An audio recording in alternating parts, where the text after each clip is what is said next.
Hello, everyone. Tonight we are diving headfirst into a truly fascinating journey, one that starts in the hushed, almost imperceptible rustle of silk and unravels across millennia. Picture it.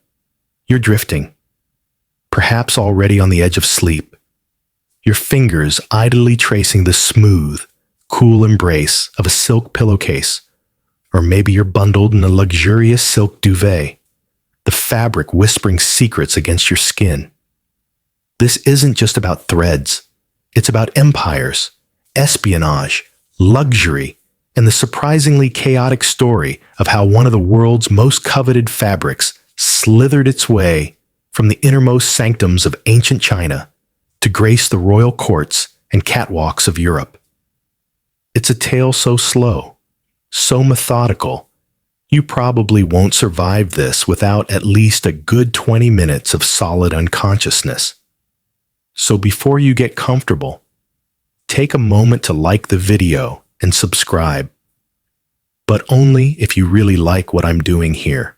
And hey, where are you listening from tonight? Drop your location and local time in the comments. I love seeing how far these stories travel. Now, turn off the lights, maybe turn on the fan for some soothing noise, and let's get going tonight. You might be settled in, cozy as a silkworm in its cocoon, completely unaware of the rich, complicated history that literally spun into existence with a hot cup of tea. Our story begins in the very cradle of this luxurious fiber, deep within the lush landscapes of ancient China, where the very first strands of silk were allegedly discovered. Imagine it, a garden thousands of years ago, bathed in the soft glow of a perpetually calm sun. Empress Leizu, also known as Lady Xiling Shi, wife of the mythical Yellow Emperor, is perhaps the first person to truly understand silk's potential. The legend whispers that while enjoying a cup of tea under a mulberry tree, yes, a tea party, but an infinitely more significant one than your average British afternoon spread, a silkworm cocoon, quite by accident, plopped right into her steaming brew. As she tried to fish it out, she noticed that the hot water softened the tiny casing, allowing a delicate, shimmering thread to easily unwind. And unwind it did, for hundreds of meters. Imagine the aha moment. It wasn't just a clumsy plop.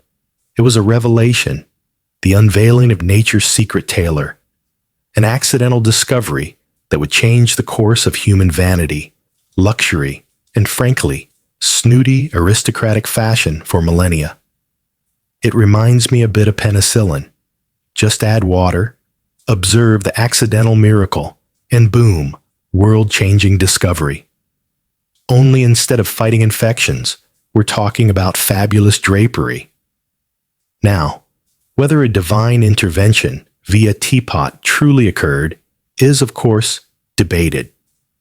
But what's undisputed is that early Chinese society quickly grasped the extraordinary value of this shimmering new material. It wasn't just beautiful, it was incredibly strong for its lightness, held dyes brilliantly, and had this ethereal shimmer that seemed to capture and release light. For the nascent imperial courts, silk quickly transitioned from an intriguing novelty to an indispensable symbol of status, power, and ultimate luxury. It became the fabric of emperors, nobles, and ultimately anyone who could afford to look down their noses at those wrapped in mere linen or, heavens forbid, scratchy wool. You probably don't consider it a luxury now, just a fancy bedding choice. But back then, having a silk gown was like owning a solid gold jet with a built-in spa and a personal chef. The earliest records suggest that within centuries of its discovery, the technology of sericulture, the entire intricate process of cultivating silkworms, harvesting cocoons and reeling silk thread became one of China's most closely guarded secrets. It was literally a matter of state security. Imagine all the military secrets your country protects now. Nuclear codes, satellite imagery, super spy techniques. But instead, it's all about a tiny little worm spinning fancy threads. One might argue it was more important, at least to the economy. The sheer dedication to keeping this process under wraps is astounding. If you lived back then and were caught even whispering about the finer points of mulberry leaf fermentation to a foreigner, well, let's just say you wouldn't be having tea again anytime soon. In fact, if the Empress truly did discover silk in her teacup, historians still debate whether the subsequent decision to implement such strict secrecy was an immediate top-down imperial edict or a gradual realization of its immense economic and geopolitical leverage as trade began to tentatively extend outwards. What isn't debated is that by the time of the Han Dynasty, the penalties for smuggling silkworms or their eggs out of the empire were often death. Not just a slap on the wrist or a stern letter. We're talking capital punishment. This made traveling with a secret stash of worms akin to carrying illegal contraband in a secret pocket sewn into your undergarments at an airport, but with far graver consequences if caught. Just another Monday for ancient Chinese border patrol, I suppose. Think about the infrastructure required to maintain such a secret. There were no cell phones to leak information, no internet to upload schematics.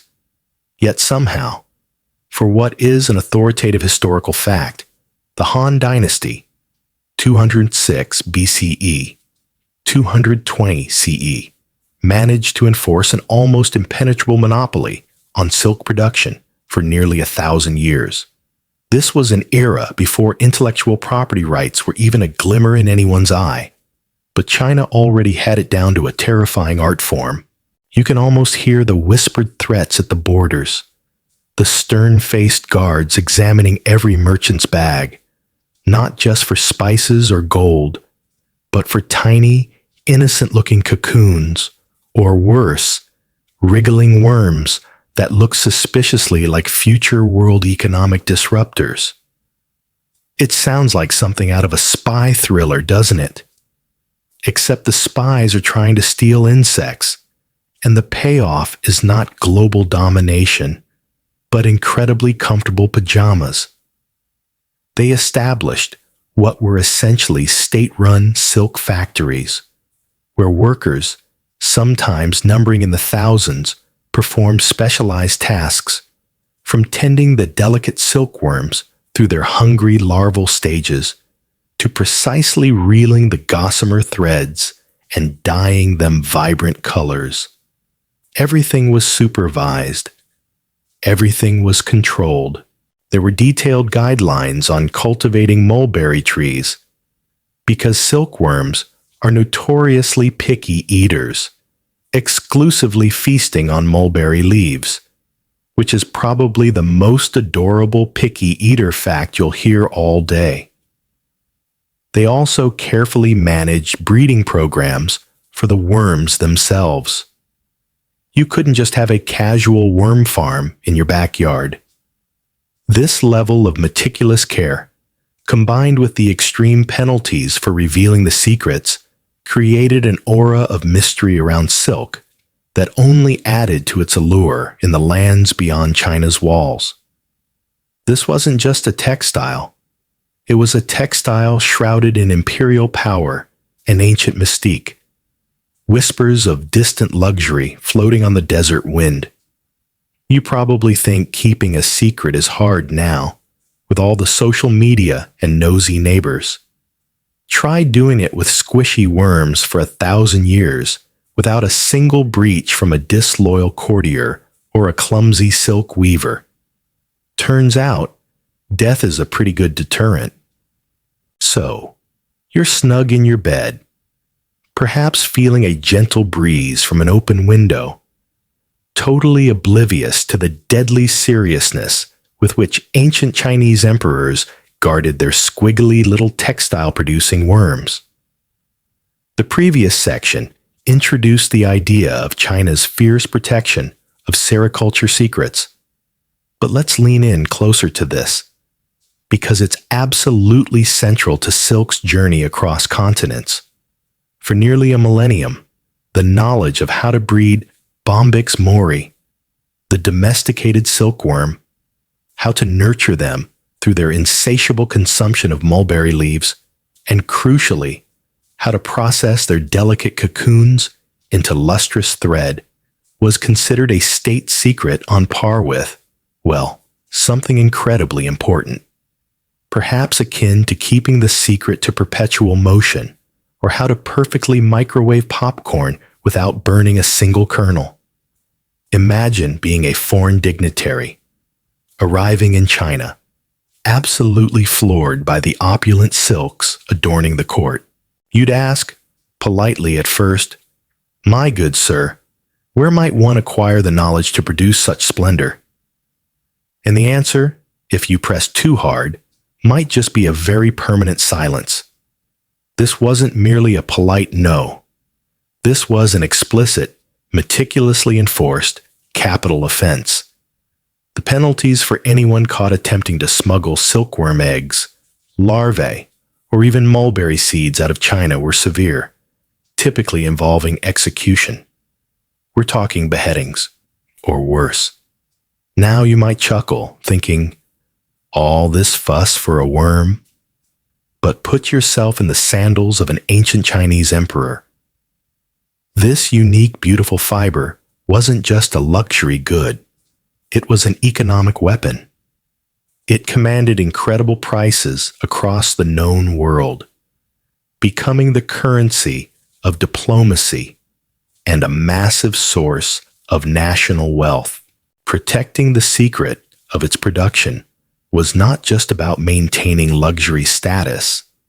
It was about protecting the entire imperial economy, ensuring stability, and funding lavish courts and military expansion. You wouldn't just let your gold mines be plundered, would you? This was their shimmering, incredibly valuable gold mine. This stringent enforcement required an elaborate system of controls. Border guards weren't just checking for weapons or spies. They were looking for tiny, suspicious packages, or even the odd, suspicious-looking twig that might secretly contain a few precious mulberry seeds. People traveling out of China faced intense scrutiny, their belongings, and even their person, subjected to searches. It was a bit like modern airport security, but with much higher stakes and fewer friendly faces offering snacks. Think of the sheer commitment to this. You're not just looking for illicit drugs or bombs. You're searching for biological organisms and agricultural materials. One can almost picture a particularly diligent border guard squinting at a seemingly innocent fruit, wondering, is that just a plum? Or are there worm eggs artfully hidden inside? It's almost comedic in its intensity, a historical testament to how much a culture valued a particular material. Speaking of worms, an odd fact: the digestive system of the earthworm runs straight through its body, from mouth to anus, almost like a simple tube. No fancy coiling, just efficient processing, unlike the complex bureaucracy guarding its silken cousin. Historians still debate whether this absolute secrecy was uniformly effective across all regions and periods. Were there minor, unrecorded breaches that never fully developed into sustained production? Perhaps some hardy, desperate merchant managed to slip a handful of cocoons out only to find them perish on the arduous journey. But the prevailing authoritative historical fact remains: no viable, large-scale sericulture industry emerged outside of China for nearly 1,000 years following the discovery of silk, largely due to this ironclad monopoly. This period, roughly from 2000 BCE to 500 CE, demonstrates an unprecedented control over an industrial secret. There are few, if any, historical precedents for a nation maintaining such complete technological dominance over a major global commodity for so long. It speaks volumes about the early Chinese state's organizational power, technological sophistication, and their strategic foresight. The why behind this unprecedented control wasn't solely about wealth, although that was a huge part of it. It was also about maintaining an air of exclusivity and mystery around imperial power. Silk was an almost supernatural fabric in its rarity and beauty to outsiders.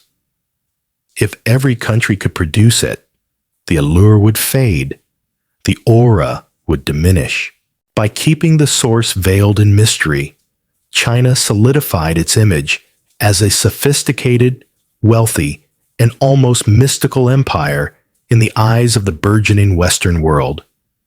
You can imagine the Roman senators in their scratchy wool, gazing at the arrival of Chinese silk with a mix of awe, envy, and perhaps a touch of bewildered resentment. How do they do it? Are tiny fairies weaving it? They might wonder, utterly unaware that the answer was an insect that looked more like a fat grub than anything magical. Maintaining such a strict secret over generations also relied on a strong internal culture of loyalty and a comprehensive internal security apparatus. It wasn't just about catching smugglers at the border. It was about ensuring that the hundreds of thousands, if not millions, of people involved in sericulture, from mulberry farmers to weavers, understood the stakes. You can envision official edicts being read aloud in every village, stark warnings about the fate of those who might be tempted to share secrets with barbarian outsiders. Loyalty campaigns, perhaps. Strict supervision in the state-run workshops, maybe. All contributing to this truly remarkable duration of intellectual property control without patent offices or global trade agreements. And while you drift off to dreamland, perhaps picturing shadowy figures sneaking cocoons under cloaks, think of the immense cultural impact. This isn't just about an economy, it's about a mystique. For centuries, across Central Asia and eventually into Europe, silk wasn't just a commodity. It was an object of wonder, an exotic enigma, and its presence bespoke immense wealth and power. It elevated every interaction. A gift of silk was more than a textile. It was a testament to extraordinary effort and clandestine origins.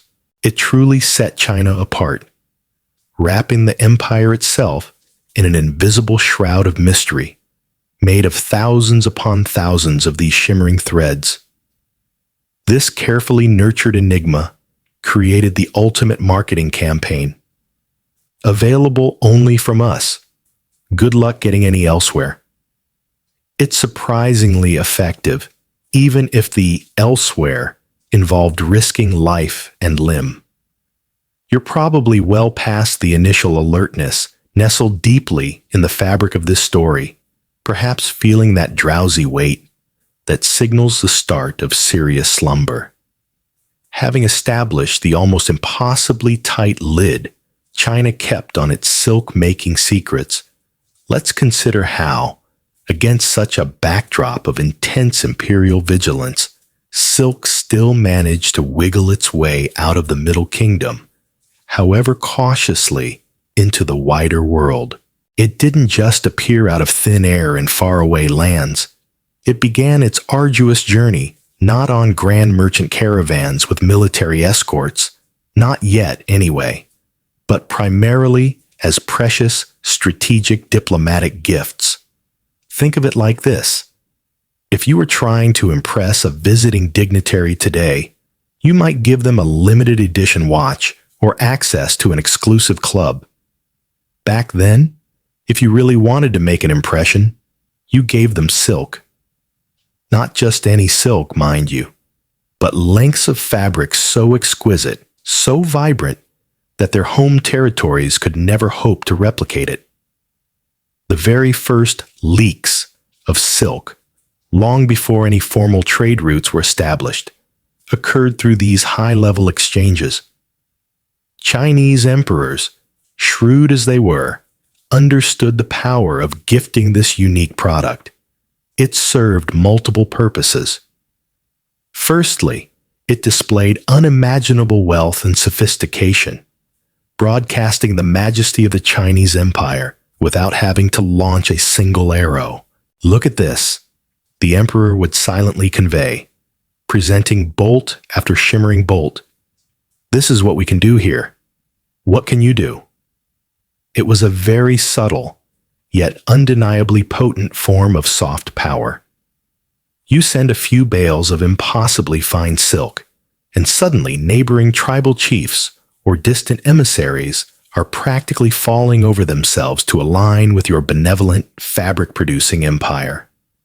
Secondly, these gifts could solidify alliances, or just as importantly, avert conflicts. When a formidable nomadic tribe, perhaps the Xiongnu, was breathing down the necks of the northern borders, an emperor might choose to send a magnificent peace offering, lavish quantities of silk, alongside other valuable goods. This wasn't weakness, it was statecraft. The shimmering fabrics became tokens of goodwill, cementing agreements that kept the border skirmishes to a minimum and allowing the empire to focus on internal stability and agricultural expansion. Imagine receiving something so undeniably luxurious, something your own people could not create, and understanding that its continued supply was dependent on peace. It's quite a compelling argument for staying friendly, isn't it? One of the authoritative historical facts here is that substantial quantities of Chinese silk were regularly exchanged with nomadic groups like the Xiongnu during the Han Dynasty, often as tributes to secure peace rather than outright trade in the typical sense. It was a diplomatic dance where the music was the rustle of silk and the choreography was careful negotiation. These early exchanges also sparked the very first murmurs of interest beyond China's immediate neighbors. Travelers, merchants who dealt in other goods, or even opportunistic raiders who occasionally managed to plunder Chinese goods, would bring back pieces of silk to their own regions. These fragments, no matter how small, served as tangible proof of an unimaginable craftsmanship existing far to the east. You can imagine the murmurs in ancient Persian markets, the widening eyes of Egyptian traders as they touched a small, discarded piece of what looked like solidified moonlight. What is this? And where does it come from? The whispers would spread, weaving a legend as lustrous as the fabric itself. It was the ancient world's version of viral marketing, only it was silk, not cats playing pianos, doing the rounds. The Proto-Silk Road therefore began as an uncoordinated, fragmented network of trails, used by different groups for different purposes, only gradually linking up as demand for luxury goods increased. It wasn't a superhighway initially. It was more like a collection of goat paths and camel tracks, occasionally connecting significant watering holes. Some traders were specialists in metals, others in spices or jade, and silk was just another highly desirable item they might acquire and sell if the opportunity arose.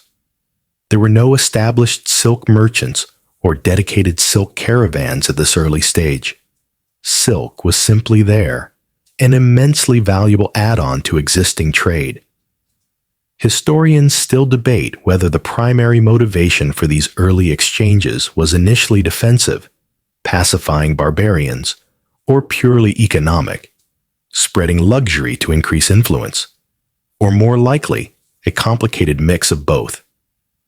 It's crucial to remember that during these initial movements, the secret of sericulture remained firmly locked within China.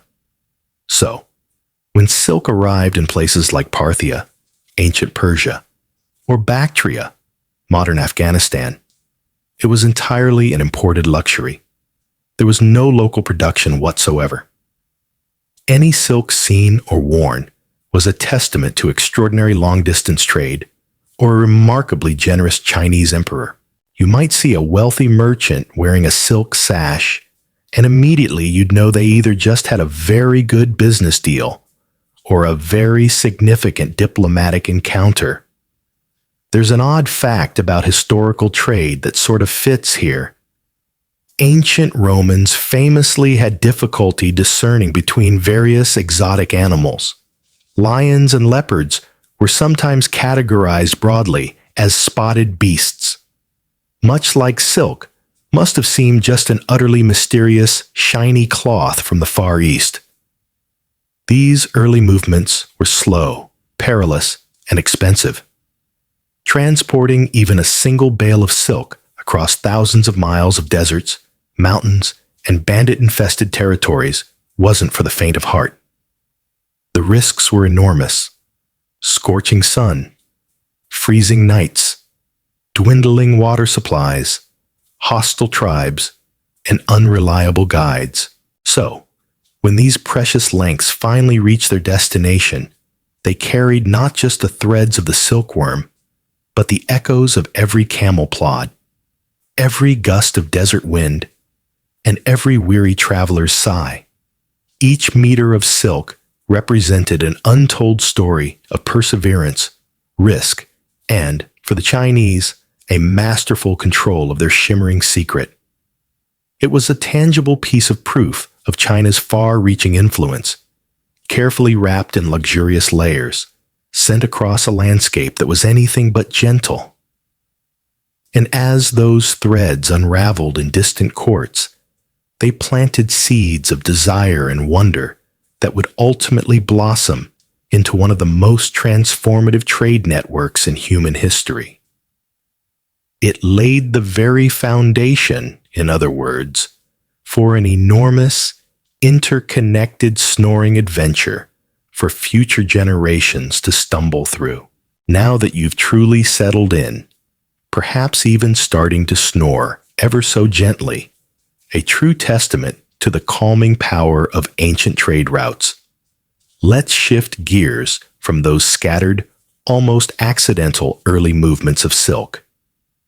While our luxurious fiber had already snuck out of China in diplomatic pockets and accidental plunders, it hadn't yet achieved its full globe-trotting potential. It was still more of a trickle than a river. For silk to become a torrent, to truly link East and West, it needed an empire with a grand vision, and perhaps more importantly, an official map, and a very good reason to start walking.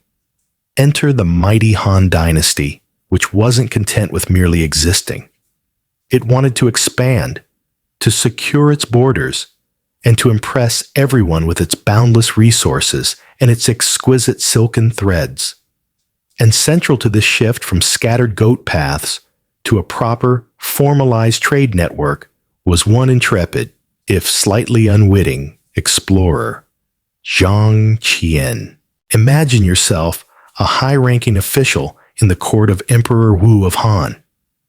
You're facing persistent threats from the Xiongnu nomads on your northern borders, and you need allies, desperately. You hear whispers of powerful kingdoms to the west, maybe even as far as Fergana, famous for its magnificent heavenly horses, a truly important commodity if you're trying to build a cavalry strong enough to stand up to nomadic warriors.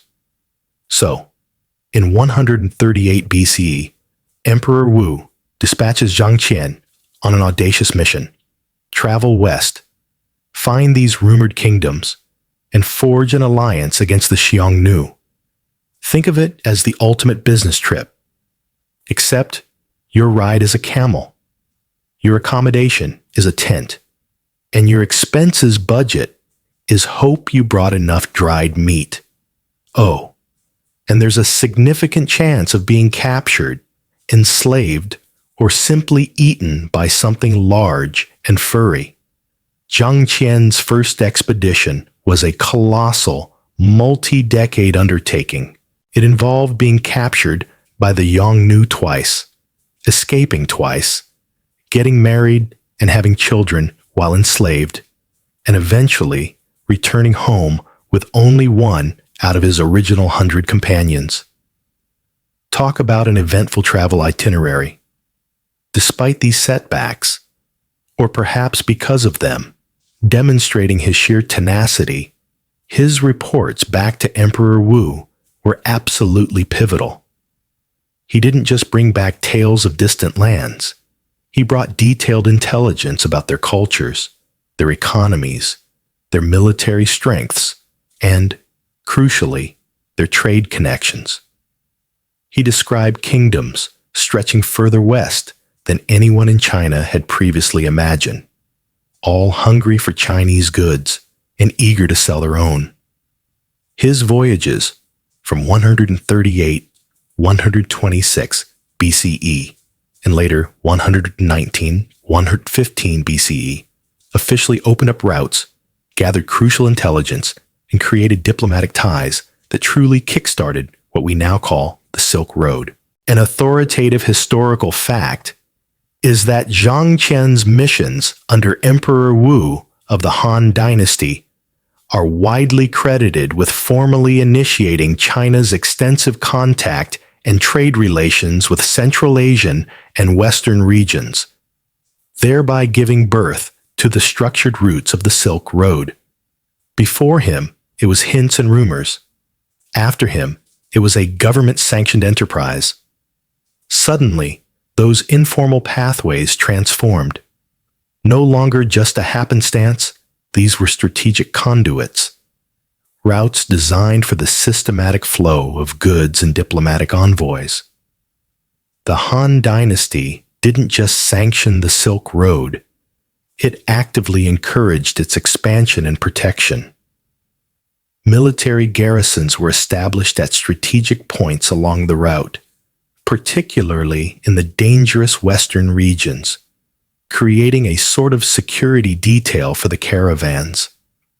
Wells were dug and maintained in parched deserts. Imagine this network sprawling for thousands upon thousands of miles, winding through scorching deserts like the Taklamakan, where, for an odd fact, there's an ancient legend that if you enter it, you might never emerge. Or traversing colossal mountain ranges like the Pamirs, often called the roof of the world, where altitudes make even breathing feel like a chore. For these merchants and envoys, a wrong turn wasn't just a navigation error, it was potentially a death sentence. The official Silk Road wasn't just for silk, although our shimmering protagonist remained its most valuable commodity. Other goods began flowing both ways. Roman glass, Syrian frankincense, Indian spices, and most importantly from China's perspective, those coveted Central Asian horses that could match the Xiongnu steeds. This interconnectedness truly established the Silk Road as a transformative force, enabling not just goods, but also ideas, technologies, religions, like Buddhism, which would eventually spread across the route, and even diseases to travel between distant civilizations. It became a superhighway of culture, although without the convenient rest stops and drive-through lattes. Historians still debate whether Emperor Wu's primary motivation for opening these routes was purely military, to gain allies against the Xiongnu, or equally driven by a burgeoning desire for luxury goods and the economic opportunities they presented. It's hard to tell if he was a brilliant military strategist who accidentally founded a massive trade network, or a savvy economic mastermind who used military pretexts to secure it. Either way, his patronage was invaluable.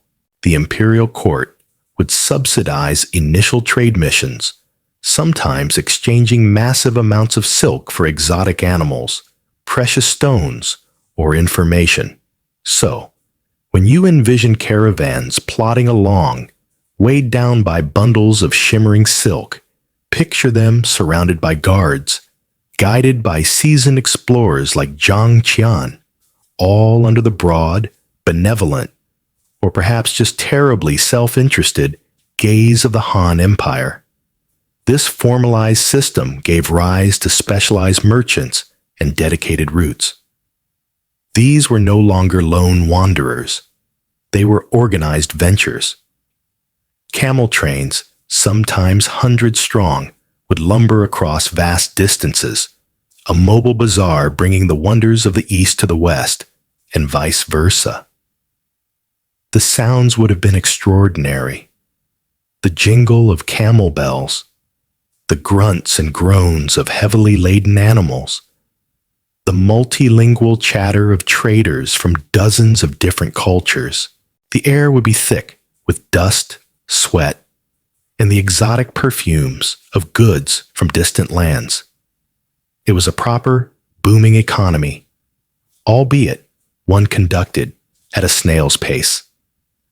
Just imagine trying to negotiate shipping fees when your delivery time frame is sometime before you're old enough to retire. And returns? Forget about it.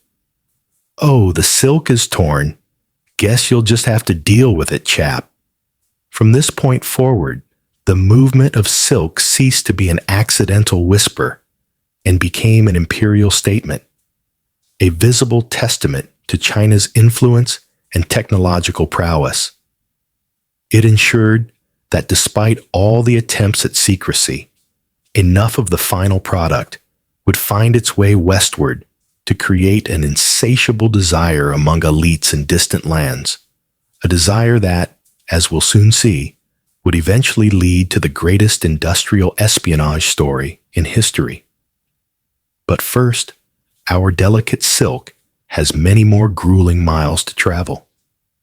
Get comfortable, because these routes were anything but easy. Now, as you're sinking deeper into your pillow, hopefully experiencing only pleasant dreams, spare a moment to appreciate the sheer, soul-crushing grit it took to move that shimmering silk across half the known world. We've talked about Zhang Qian and the Han Dynasty formally opening up the Silk Road. But what does open up routes actually mean for a piece of cloth? It meant the start of incredibly difficult, mind-numbingly monotonous, and often terrifying journeys. We're moving into the realm of gritty overland journeys, where the beauty of the silk stood in stark contrast to the harsh realities of its transportation. This wasn't some Amazon Prime delivery. This was an epic adventure every single time. Imagine yourself as a merchant, or perhaps a hired guard, trudging alongside a caravan of hundreds of camels. Your uniform isn't fancy. It's whatever can withstand brutal extremes of temperature, from scorching desert days that could cook an egg on a rock to freezing nights where breath froze in the air. The sounds would be relentless. The mournful groan of camels, the creak of overloaded saddles, the whip of the wind, and the endless crunch of sand or gravel underfoot. There were no paved roads, no signposts, just a faint track sometimes, or a seasoned guide who had memorized constellations and subtle changes in the dunes. An odd fact for your consideration: a camel's hump, contrary to popular belief, doesn't store water, but fat. This fat can be metabolized for both energy and, crucially, metabolic water, making them truly nature's perfect long-distance shipping container. The most infamous stretch of the land route, and perhaps the stuff of nightmares for anyone contemplating its passage, was the Taklamakan Desert in present-day Xinjiang, China. Its name roughly translates to, "Go in and you won't come out," which isn't exactly inviting, is it? Caravans had to skirt its northern and southern edges, clinging to oases like precious life rafts. These oases, fed by meltwater from surrounding mountains, were literally lifelines. Without them, an entire caravan could be lost to thirst and exhaustion. One miscalculation in supplies, one dry well, one sandstorm that buried your landmarks, and that was it. Historians still debate the exact routes taken through different parts of the desert, particularly given how sands shifted over centuries, covering and revealing ancient towns like lost coins. But what isn't debated is the extreme danger and monumental difficulty. And it wasn't just the desert's relentless hostility. Beyond the parched lands lay colossal mountain ranges, the Tian Shan, the Pamirs, the Karakoram. Picture scaling passes at elevations where oxygen levels are dangerously low, where thin air bites at your lungs, and mountain sickness is a constant companion. Caravans would move single file, precarious cliffside paths with sheer drops thousands of feet below. Imagine an exquisitely woven silk shawl, painstakingly carried from Luoyang, being buffeted by winds on a treacherous mountain trail, its delicate fibers exposed to the raw power of nature. You truly couldn't make this stuff up for dramatic effect. Every single yard of silk represented an untold story of perseverance, sweat, and perhaps a good amount of fear. Beyond the natural elements, there were the human elements, bandits. For centuries, various nomadic tribes, rogue warriors, and opportunists viewed the richly laden caravans not as vehicles of trade, but as slow-moving treasures. Protection was either offered by imperial garrisons in regulated sections of the road, if you were lucky, or required the hiring of armed guards, men who were often as rough and ready as the bandits they defended against. Sometimes, entire sections of the Silk Road became too dangerous to traverse, forcing merchants to find alternate, even longer and more arduous routes, like trying to get to the grocery store, but having to detour through 3 other countries. The concept of risk assessment took on a whole new meaning. It was literally life or death for these merchants and their valuable cargo. Despite these incredible hardships, the lure of silk and other exotic goods kept the caravans moving. Demand in the West, particularly in the Roman Empire, as we'll discuss soon, get comfy, was so ravenous that merchants were willing to risk everything. Think of it like this. If you could turn a handful of silver into a small mountain of gold by transporting it across 1,000 miles of pure hell, would you? Many did. And in addition to silk, caravans also brought back other amazing things from China: porcelain, tea, paper, another closely guarded Chinese secret, gunpowder formulas, and various innovations. Conversely, from the West came furs, wools, gold, silver, glassware, and even exotic animals. So, the hazards were very much a two-way street of goods and ideas. An authoritative historical fact that underscores the scope of this difficulty.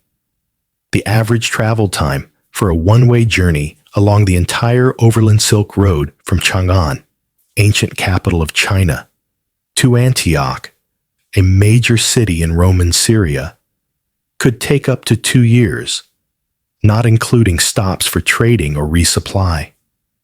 That's 2 years of dodging bandits, battling elements, and dealing with camel tantrums. Forget overnight shipping. This was over 2-year shipping, sometimes more. And remember the crocodile poop sunscreen from our previous adventures. You'd have needed much more than that for these routes. Probably some kind of very heavy-duty camel fat balm to ward off the sand and sun. Maybe a really sturdy hat, too. A joke that sort of lands here is, why did the camel quit the caravan? Because he got tired of the humpy roads. So as you turn over, finding that perfect cool spot on your pillow, consider the vast stretches of uninhabited terrain, the whispering deserts, the icy mountain winds, the ever-present threat of brigands, and the profound isolation these merchants faced. Each silken garment, each precious bolt that made it to a European court was a victory against insurmountable odds, a testament to the resilience of human enterprise and the sheer desire for beautiful things. The dream you're heading towards might seem simple and direct, but the journey of that silk has been anything but. All right, you're almost definitely drifting into the sweet abyss of sleep now. Hopefully, visions of sandy deserts and treacherous mountain passes are fading into something far more soothing. But while the last section painted a rather dramatic picture of overland endurance for our beloved silk, it's crucial to remember that land wasn't the only way for this luxurious fiber to escape its Chinese homeland and venture westward. If camels and high mountain passes aren't your idea of fun, perhaps a slightly more aquatic journey is in order.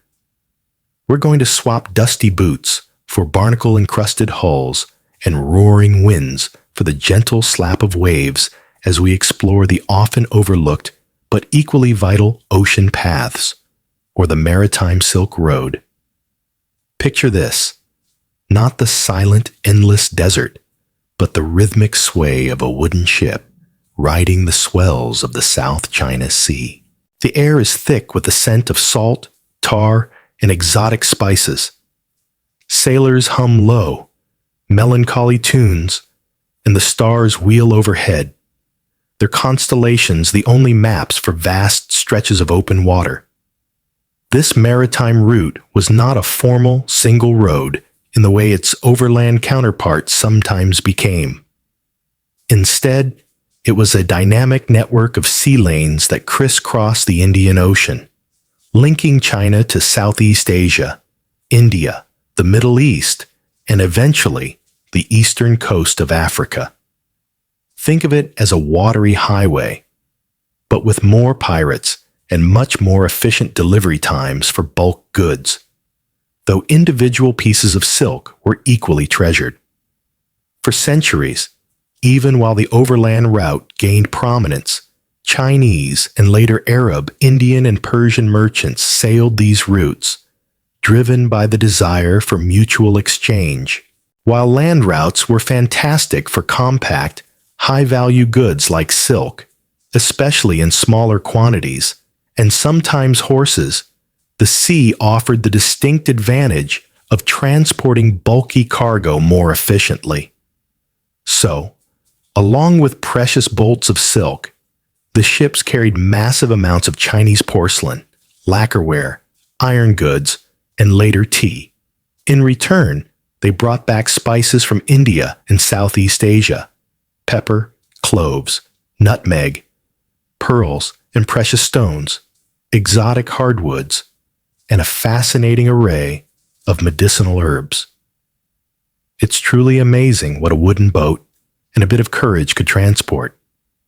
The challenges of the maritime Silk Road were, of course, different from the land routes, but no less formidable. Instead of deserts and mountains, you faced unpredictable monsoons that could dash a ship against reefs or or drive it far off course. Storms at sea, rogue waves, and uncharted shoals were constant threats. And then there were pirates. Yes, land-based bandits have their watery counterparts, lurking in hidden coves, ready to descend on richly laden merchant ships. Imagine trying to guard delicate silk scrolls against saltwater damage and opportunistic raiders. Quite a challenge. Historians still debate the relative volume of silk transported via land versus sea in different periods, as archaeological evidence varies. It's like trying to figure out if people preferred walking or driving in the old days without ever having seen a car. An authoritative historical fact that emphasizes the scale of this maritime trade. During the Tang Dynasty, 618–907 CE, the volume of maritime trade sometimes exceeded that of overland trade. Major port cities like Quanzhou and Guangzhou on China's southeastern coast became bustling international hubs, filled with merchants speaking dozens of different languages, praying at different temples, and haggling over exotic wares. These were vibrant, cosmopolitan centers, miniature melting pots where cultures mingled freely, exchanging ideas and innovations as readily as commodities. It's a stark contrast to the often isolated caravans traversing arid plains. It truly demonstrates the complementary nature of these routes. They weren't competing, but working together to knit the world closer, one precious shipment at a time. These maritime journeys were reliant on the monsoon winds. Mariners would spend months in various ports, waiting for the prevailing winds to change direction, guiding their ships across vast stretches of ocean. This wasn't quick hop-on, hop-off sailing. It was patient, methodical navigation, where a voyage from China to the Red Sea might take a year or more, encompassing multiple stops along the way. Think of the layovers. Only instead of a comfortable airport lounge, you're haggling for water and fresh provisions in a bustling foreign port. It puts your last frustrating flight delay into perspective, doesn't it? Perhaps a gentle joke to break the nautical tension. What do you call a clumsy octopus? A disaster at sea? The ports of call along these routes were just as vital as the oases on land. Places like Malacca in modern Malaysia, Ceylon, Sri Lanka.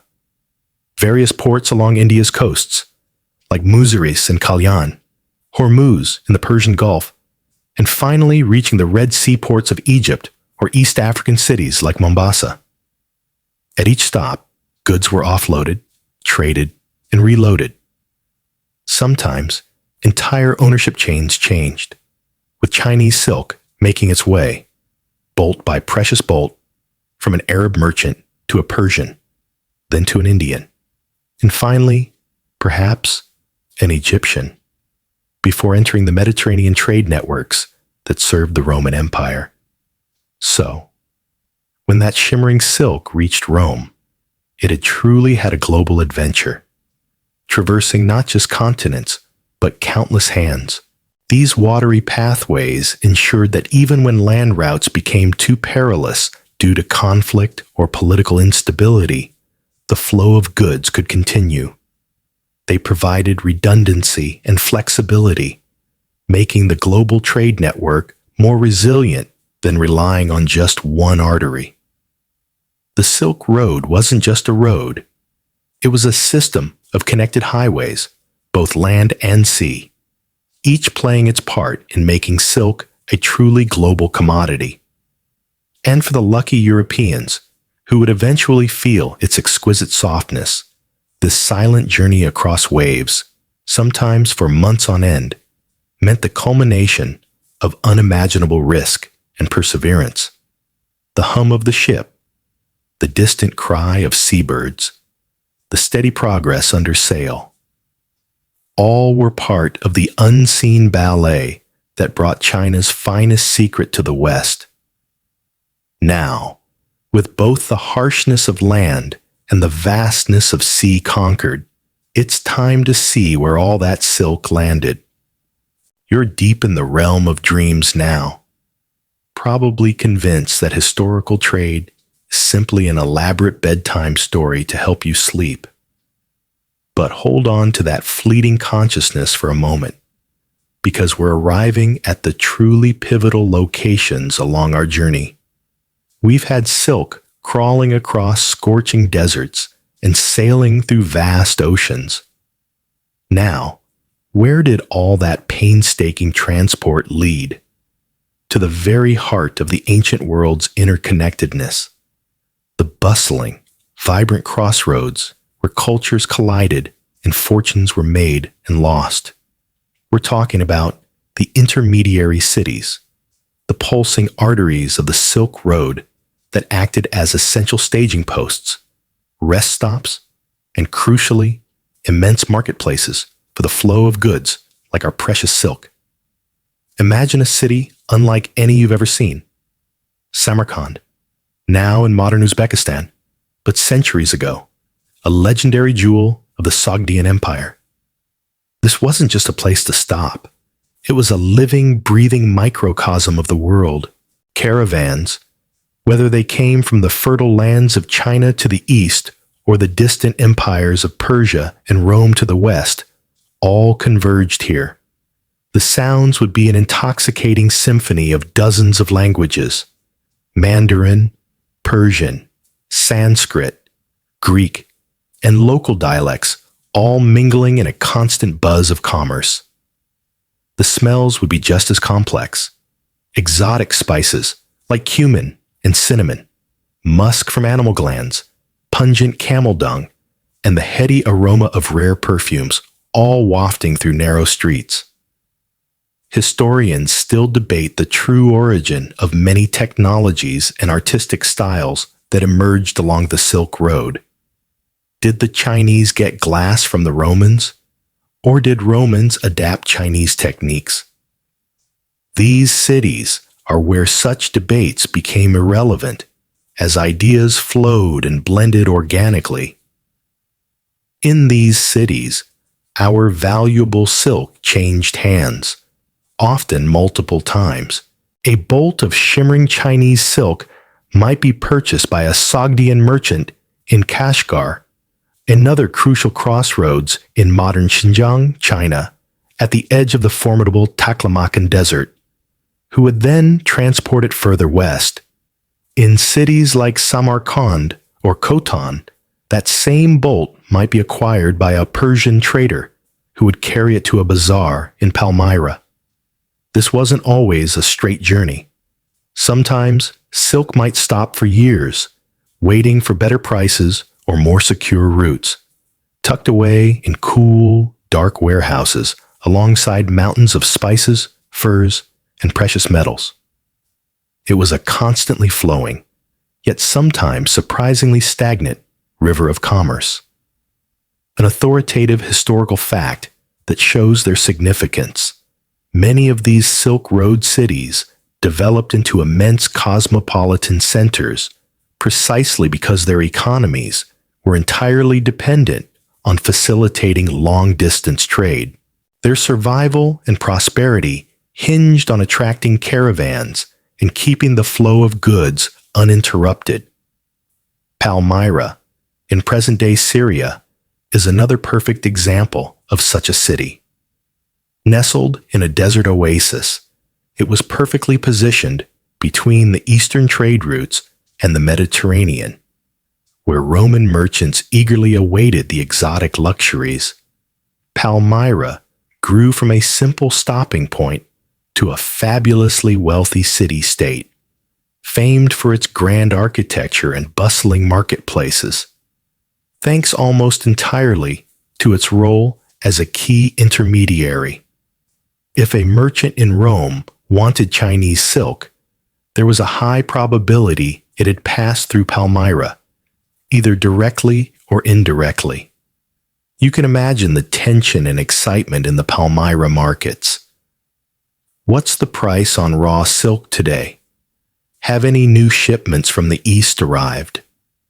It was the ancient world's version of a stock exchange, only with fewer digital screens and more camel spit.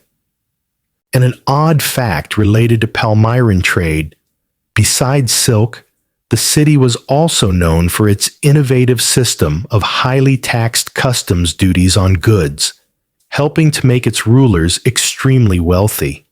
It essentially taxed everything that passed through its gates. Imagine paying duty on every grain of sand clinging to your silk.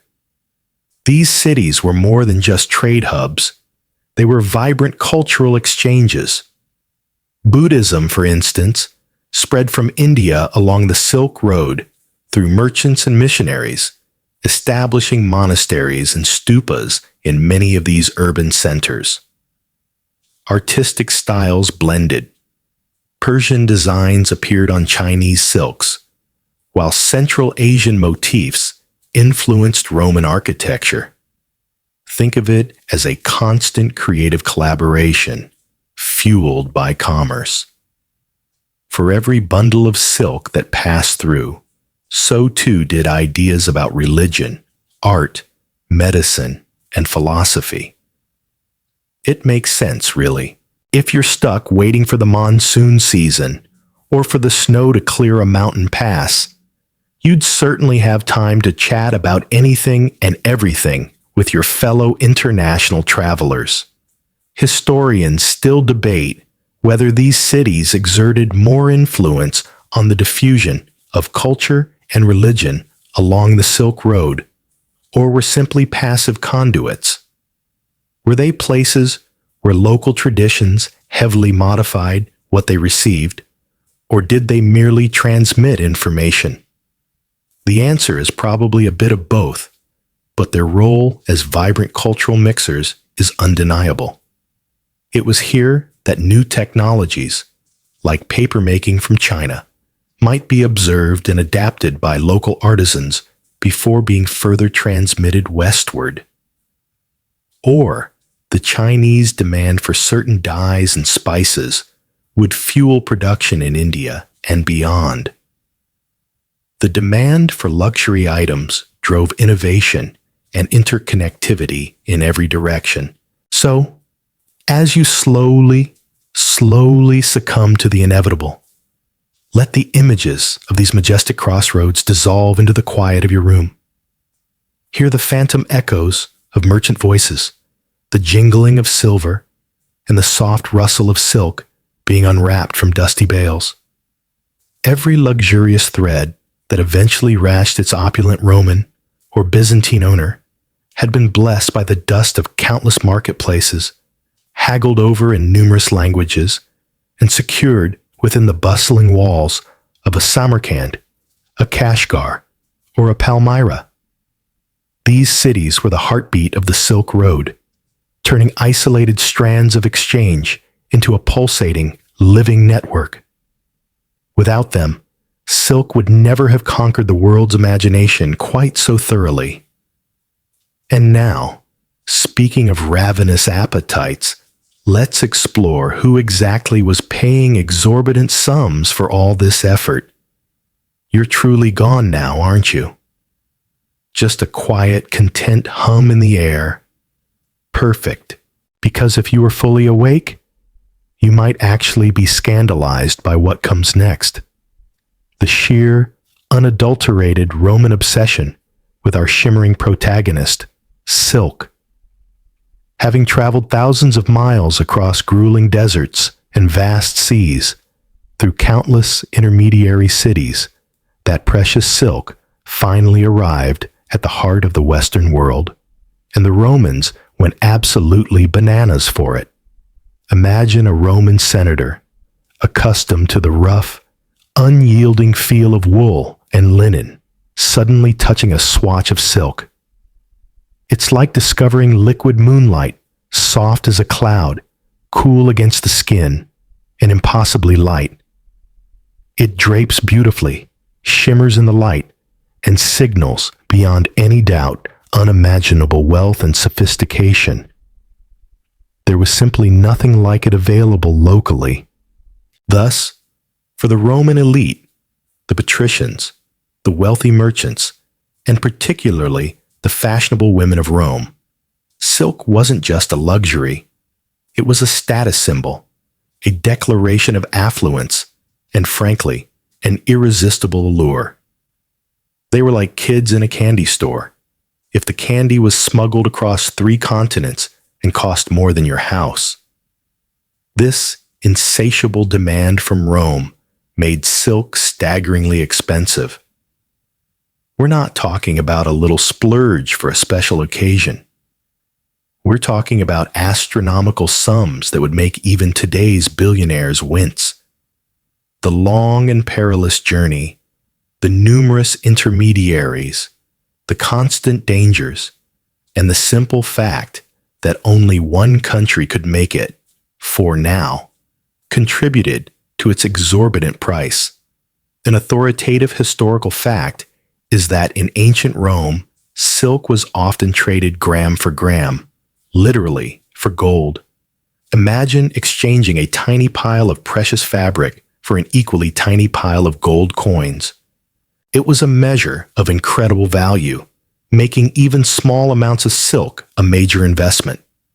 A senator's toga, even if only trimmed with silk, could represent the annual earnings of many ordinary citizens.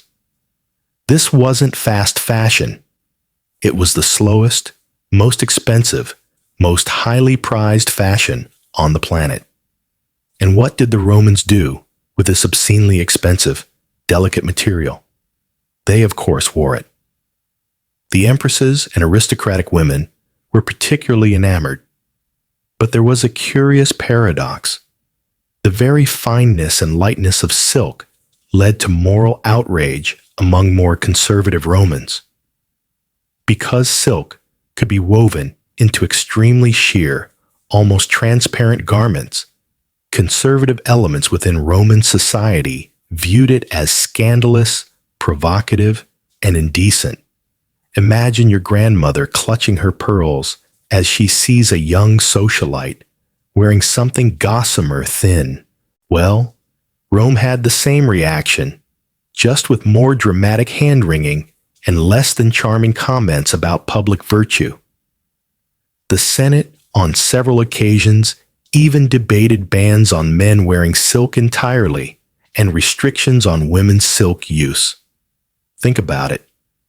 A governing body arguing over fashion choices because of the perceived moral decay wrought by a fancy bug product. Famous Roman moralists and philosophers, like Seneca the Younger, lamented the extravagant waste of wealth on transparent clothing that adds nothing to cover either the body or the modesty of the wearer.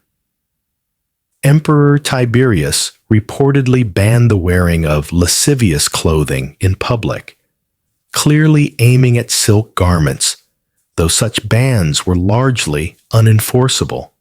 Historians still debate the true extent to which these moral outcries were about genuine concern for public morals versus thinly veiled misogyny and class resentment over extreme displays of wealth. Either way, it was a surprisingly animated argument over some very thin thread. You know, a fabric has truly arrived when it starts causing government committees to form. It's almost comical, isn't it? Another urgent matter, Caesar. Agrippina was seen wearing silk again.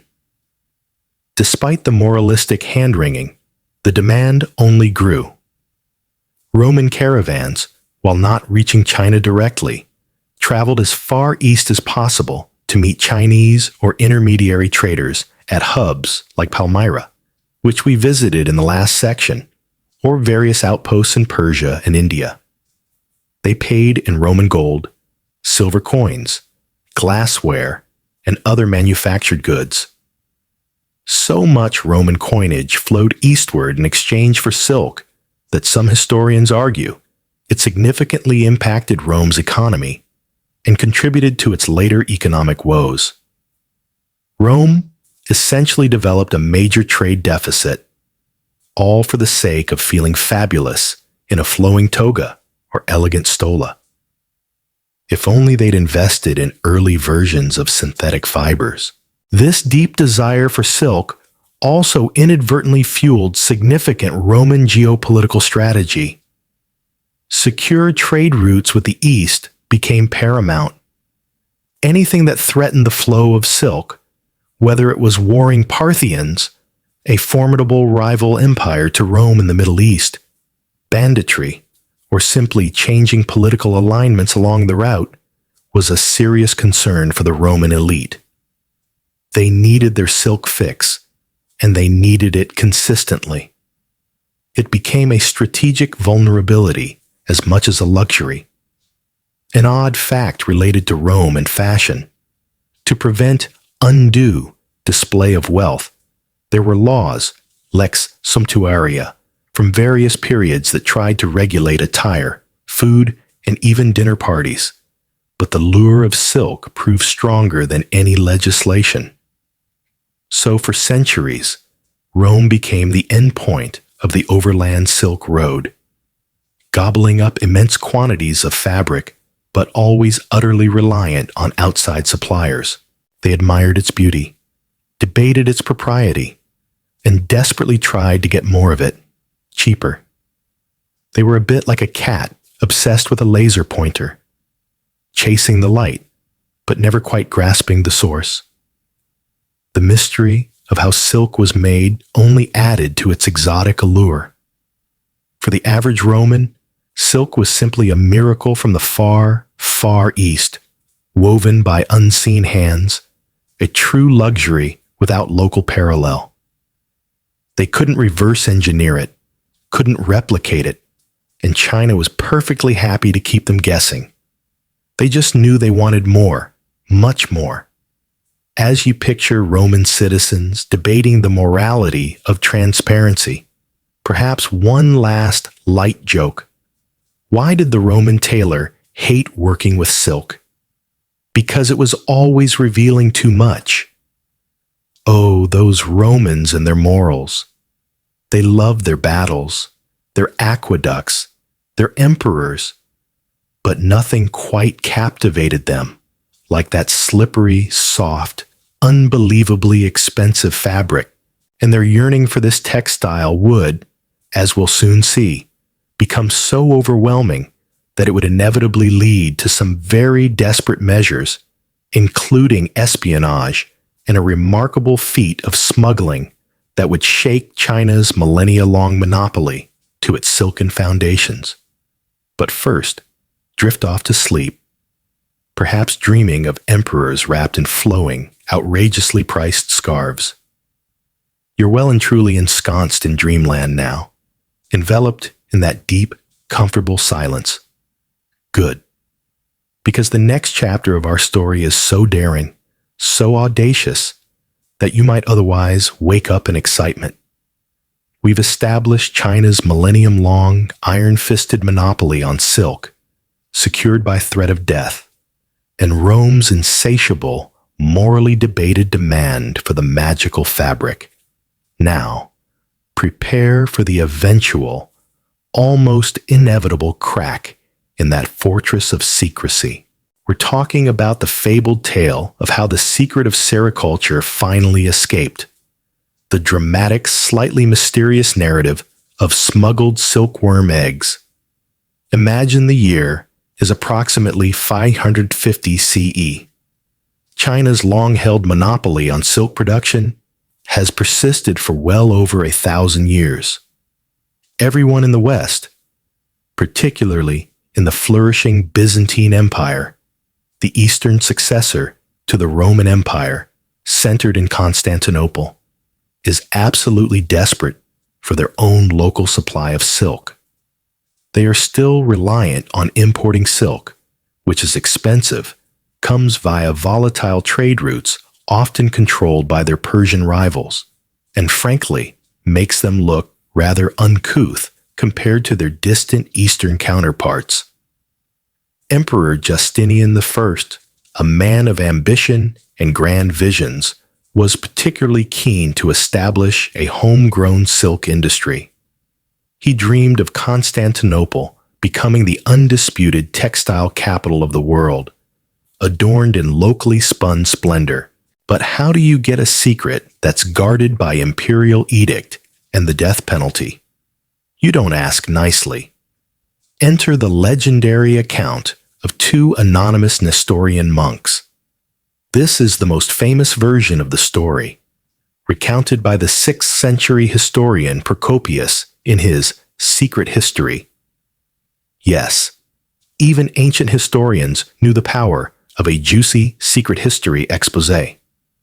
These monks, having supposedly spent time in Serinda, a region vaguely encompassing parts of China or Central Asia, approached Emperor Justinian with a bold proposition. They claimed they could bring him the secret of silk. But how? Not with schematics or written instructions, which would be far too bulky and incriminating. Instead, they had a genius, albeit incredibly delicate, plan. They claimed to have hidden silkworm eggs within hollowed-out bamboo canes. Think of it. An incredibly small, incredibly precious cargo, completely disguised as harmless walking sticks or pilgrim staffs. This method was brilliantly low-tech, but utterly effective if handled perfectly. Silkworm eggs are tiny, almost microscopic specks. You could fit hundreds, perhaps thousands, inside a modest bamboo stalk. And since they overwinter as eggs, they would be dormant, relatively easy to transport, without constant feeding, unlike actual worms. The risk, of course, was immense. If they were discovered at a border crossing, well, we already know the Han Dynasty's answer to smugglers of such valuable biological material. This truly embodies the historical drama of espionage, where the intelligence is tiny biological packages and the stakes are economic world domination. It's much less flashy than a James Bond chase, but arguably just as critical in its historical impact. Historians still debate the precise details of this legendary tale. Were they really monks? Did they smuggle the eggs themselves? Or perhaps simply reveal the precise method by which others could? Could there have been, earlier, less successful attempts at smuggling that Procopius conveniently left out? Or was it not monks at all, but clever merchants or opportunistic spies? Some theories suggest that knowledge of sericulture was actually starting to leak out gradually into Central Asia by this point, and the monks merely perfected the last leg of its westward journey, or perhaps supplied the specific, viable Bombyx mori eggs that guaranteed success. What isn't debated is the ultimate result. By the mid-6th century CE, viable silkworm eggs, alongside the knowledge of their cultivation, had indeed reached Constantinople, breaking China's monopoly forever. This is an authoritative historical fact that marks a watershed moment in the global history of silk. The tale highlights a truly remarkable vulnerability in China's seemingly unbreakable secret. They could prevent the smuggling of adult silkworms, cocoons, or even raw silk. But the dormant eggs were a subtle loophole, nearly impossible to detect for customs officials more concerned with larger, more obvious contraband. It reminds me a bit of the ingenious simplicity of modern drug mules, except instead of narcotics, we're talking about bug babies. Perhaps a light joke for you. Why did the silkworm become a great spy? Because it was excellent at spinning yarns. Get it? Silk yarns? Moving on. Once the eggs successfully reached Constantinople, the Byzantine Empire moved swiftly. The monks supposedly taught the Byzantines the meticulous process of silkworm cultivation and silk reeling. Emperor Justinian immediately established state-controlled silk manufactories. The emphasis was on royal control. No private citizen was allowed to cultivate silkworms or weave silk independently without imperial permission. This was to ensure that silk production served the state, provided luxury for the court, and contributed to the imperial treasury. They wanted the benefits of silk without repeating Rome's mistake of simply draining its treasury buying from external sources. It wasn't a free-for-all. It was a state-sponsored industry, carefully cultivated to ensure quality and control, reflecting Byzantium's deep imperial traditions. An odd fact that fits here: the color purple, especially Tyrian purple, a very expensive dye, was often reserved for Roman and Byzantine emperors, symbolizing their divine status. Imagine the first imperial silks dyed in Byzantium in imperial purple, a truly regal splash of newly available local luxury. The escape of the silkworm eggs and the establishment of a silk industry in Byzantium wasn't just an economic shift. It was a geopolitical one. It significantly diminished China's unique leverage in the West, though Chinese silk would remain highly prized for its quality. Byzantium, the heir to Rome, now possessed its own supply, breaking the long-held mystery of its origin and bringing it closer to European soil. This daring act of smuggling set the stage for silk to truly conquer Europe, moving from an impossibly exotic import to something that, eventually, could be made closer to home. You might feel a tiny ripple in the fabric of history, but as you drift further into sleep, remember this: even the smallest of creatures, with a little help from some clever monks and a bamboo stick, can change the course of empires. All right, dear listener, you've survived the audacious escape of the silkworm eggs.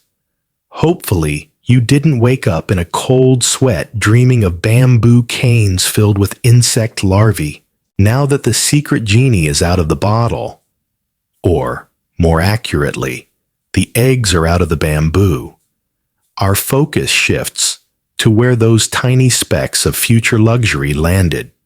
We're heading straight into the heart of the majestic, often underappreciated Eastern Roman Empire, also known as the Byzantine Empire, and exploring their ambitious journey towards establishing imperial silk production. Picture Constantinople, a magnificent city spanning 2 continents, its golden domes gleaming under the sun, an heir to Rome's glory, yet distinctly its own. This was the vibrant capital ruled by Emperor Justinian I, the visionary who longed to end Byzantium's frustrating dependence on foreign, outrageously expensive silk. He wanted local control, local wealth, and local luxury. So, following the supposed arrival of the monks with their precious, tiny cargo around 550 CE, Justinian didn't just casually think about starting a silk industry. He moved with the swift, decisive action of an emperor who had just acquired the ultimate cheat code for textile manufacturing. Justinian immediately decreed that silk production was to be a state monopoly. This was a direct contrast to private industries, or even the fragmented trade that had brought silk westward. This wasn't about fostering a free market. It was about concentrating power and profit directly within the imperial treasury. He established large, purpose-built imperial silk manufactories, known as gynecea, likely staffed by women. The word roughly translates to women's quarters, or rather, workshops operated by women. and sometimes male workers and eunuchs, working under strict state supervision. This structure allowed for tight control over the entire process, from breeding the silkworms to reeling the threads, dyeing the fabric, and weaving intricate patterns for imperial robes, ecclesiastical vestments, and diplomatic gifts. It sounds very organized, a bit like a well-oiled government agency, except their primary output was exceptionally soft and shiny fabric. The Byzantine Empire quickly became a formidable force in silk production, particularly renowned for its incredibly rich, heavily embroidered fabrics, often incorporating gold and silver threads. Their workshops weren't just producing plain silk, they were creating works of art. Imagine garments so stiff with gold thread that they could almost stand up by themselves, shimmering with intricate patterns and vibrant colors. These were symbols of imperial authority, religious devotion, and the sheer wealth and prestige of Constantinople itself. An authoritative historical fact here is that the Byzantine Empire quickly became a leading producer of luxurious silk, producing textiles that rivaled and sometimes even surpassed the quality of Chinese silk in certain aspects of artistry and opulence. For centuries, the best silk outside China was unequivocally Byzantine. The development of their own silk industry gave Byzantium immense economic and diplomatic advantages. They could clothe their court in unmatched splendor, showcasing their status to visiting dignitaries without depleting their gold reserves by importing finished products from afar. They could also use high-quality silk as powerful diplomatic gifts, much like China had done before them. Sending a specially woven silk with imperial motifs to a neighboring ruler was a clear message. We are powerful, sophisticated, and wealthy. And yes, we make our own fabulous silk now. This eliminated their vulnerability to disruptions on the Silk Road, especially if their rivals, like the Sasanian Persian Empire, sought to levy heavy tariffs or even blockade the flow of goods. It was economic independence woven into fabric. Historians still debate the specific techniques Byzantium used to quickly master sericulture. Did they solely rely on the monks' knowledge, or were there earlier, perhaps less successful, attempts that laid some groundwork? It's difficult to say, as ancient accounts can be fragmentary. What is clear, however, is their success. Within decades of Justinian's initiative, Byzantine silk was flourishing. One fascinating odd fact related to this period: Byzantine artisans developed incredibly sophisticated weaving techniques, including complex patterns using the draw loom, an early form of loom controlled by ropes that allowed complex designs, which may have had some roots in Chinese technology, possibly imported through the Silk Road even before the eggs. They were certainly excellent at reverse engineering anything beautiful they got their hands on. This Byzantine control over silk extended for centuries. They zealously guarded their own sericulture secrets, learning a lesson from China's past while avoiding Rome's dependence. Exporting unworked silk was restricted, and knowledge of the process was fiercely protected within the empire. It was almost as if they looked at China, then Rome, and said, "We're going to be powerful like China, but we're never going to be desperate like Rome." It demonstrates a very strategic understanding of how to leverage a valuable commodity. So, for hundreds of years, Byzantine silk filled the luxurious demands of the European and Middle Eastern elites. While Chinese silk still trickled through, now there was a high-quality alternative much closer to home, albeit one that still came from an imperial monopoly. Think of all those lavish paintings of Byzantine emperors and empresses. The shimmer of their robes was very likely homegrown, Constantinople's finest, all thanks to some intrepid monks and some very persistent little silkworms.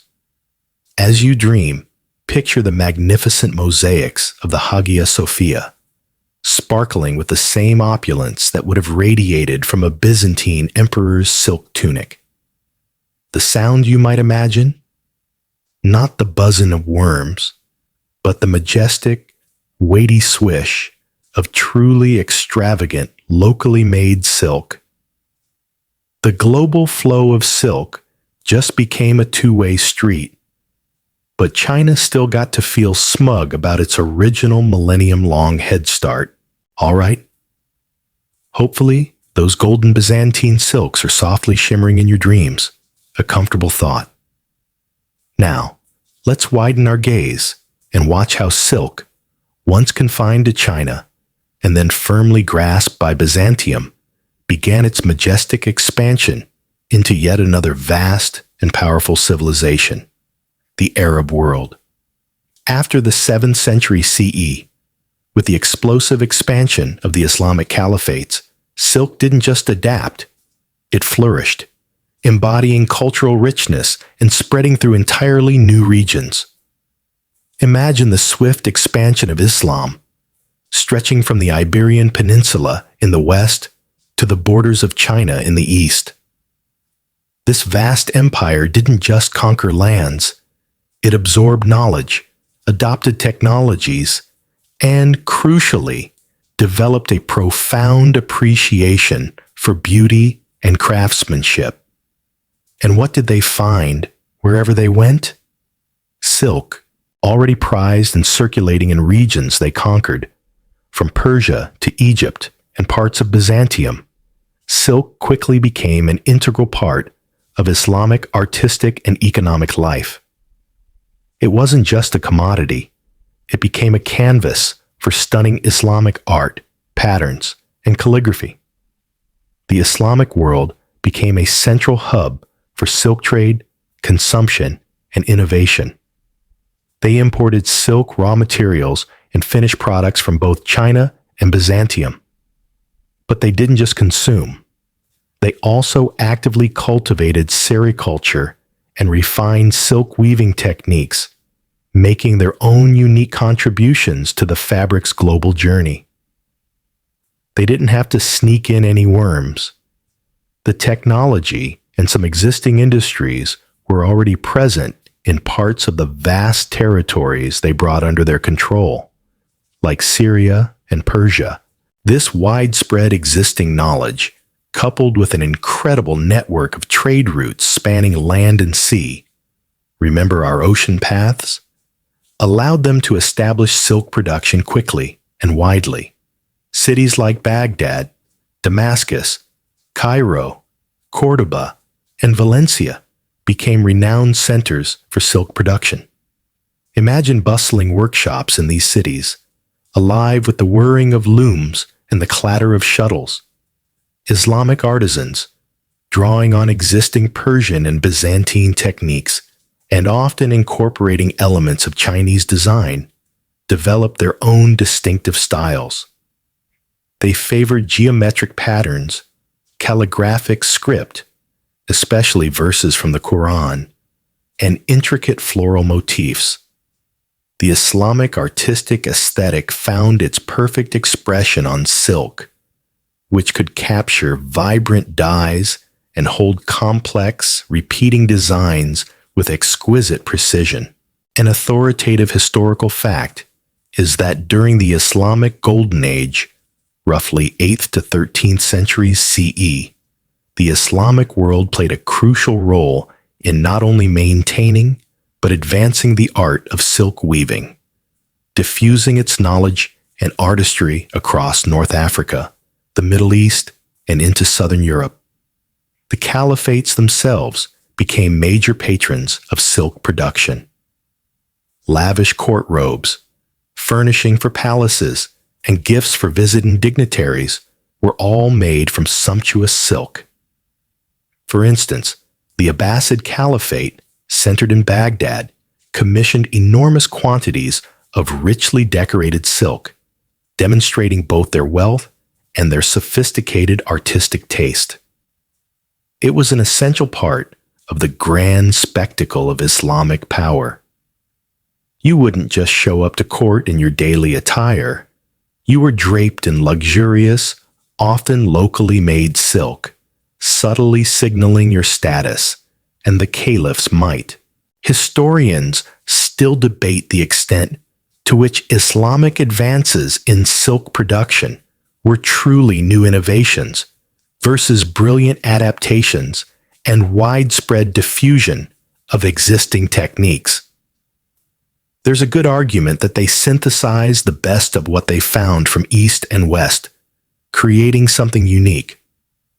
For instance, an odd fact to ponder: Arab mathematicians and astronomers in the Golden Age made significant contributions to algebra, trigonometry, and mapping.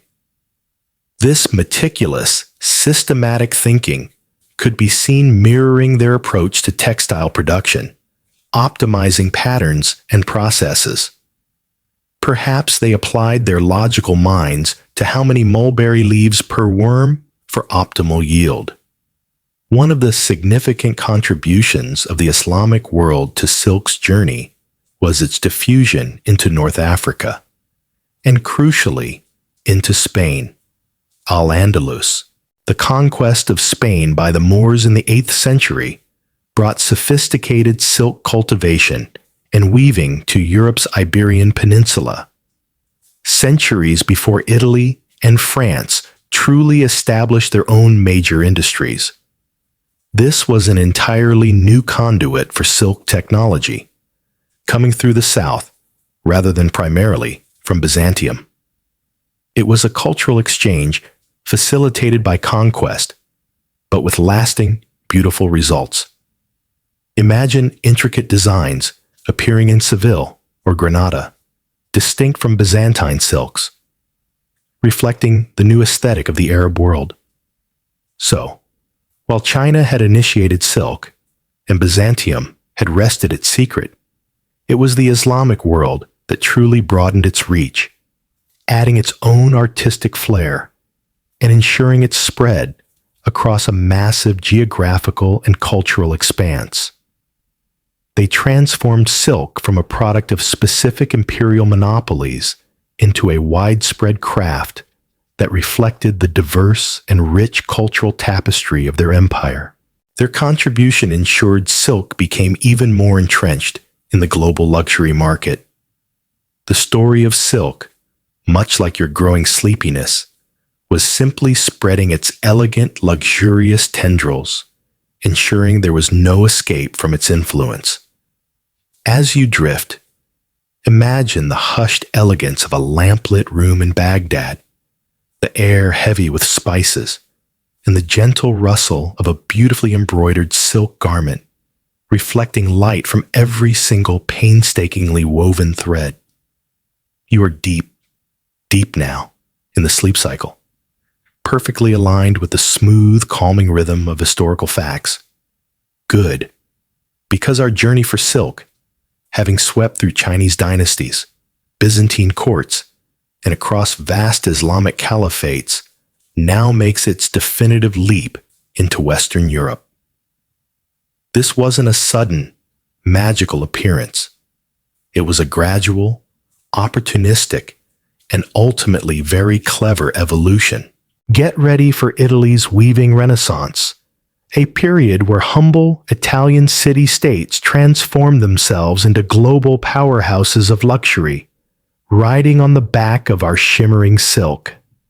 Imagine medieval Europe, generally not quite as glamorous as its Byzantine or Islamic neighbors, especially concerning luxury textiles. Western Europe still relied heavily on imported silk, making it wildly expensive and relatively rare, mainly found in churches, royal courts, or among the very highest nobility. The desire for silk, however, was no less potent than it had been in Rome. And then came a series of transformative events. The Crusades, coupled with burgeoning trade networks that already connected Italian cities to the Levant, the Eastern Mediterranean. The Crusades, starting from the late 11th century onwards, while brutal and often religiously motivated, had an unintended economic consequence for European knowledge of silk. Crusaders, as well as merchants who supplied them, came into direct, sustained contact with the highly sophisticated textile industries of Byzantium and the Islamic world. They weren't just fighting battles. They were observing advanced weaving techniques, encountering magnificent silks, and no doubt getting ideas. It's like going to a faraway land and not just eating the food, but realizing they have a much better way of making spaghetti. An authoritative historical fact. Many crusaders brought back not just religious relics, but also valuable Eastern textiles, contributing to the growing European demand and exposing them to the artistic and technical prowess of Islamic and Byzantine weavers. However, mere observation wasn't enough. Italy's strategic location in the Mediterranean was key. City-states like Venice, Genoa, Florence, and Lucca were already masters of maritime trade, their ships plying the seas between Europe and the East. They developed strong relationships with traders in Constantinople, Egypt, and Syria. It wasn't just raw silk that came to Italy, but experienced weavers, skilled dyers, and master designers. Sometimes, these were acquired through less than ethical means, including forced relocations after conflicts, or through simple, mutually beneficial economic migration. Knowledge doesn't just travel, it's carried by people. Historians still debate the extent to which Byzantine and Arab weaving knowledge was truly stolen versus legitimately acquired through skilled artisan migration. The reality is likely a mix of both. Lucca, a city in Tuscany, became one of the earliest and most famous Italian silk centers by the 12th and 13th centuries. They were so good, in fact, that by the 14th century, Lucca had effectively become the European silk capital, famous for its luxurious fabrics and elaborate designs. The industry then spread to other cities like Florence, Venice, and eventually further south to Sicily, which had a thriving silk industry influenced by centuries of Arab and Norman rule. Imagine Italian workshops meticulously setting up looms, importing mulberry trees, and beginning to cultivate their own silkworms.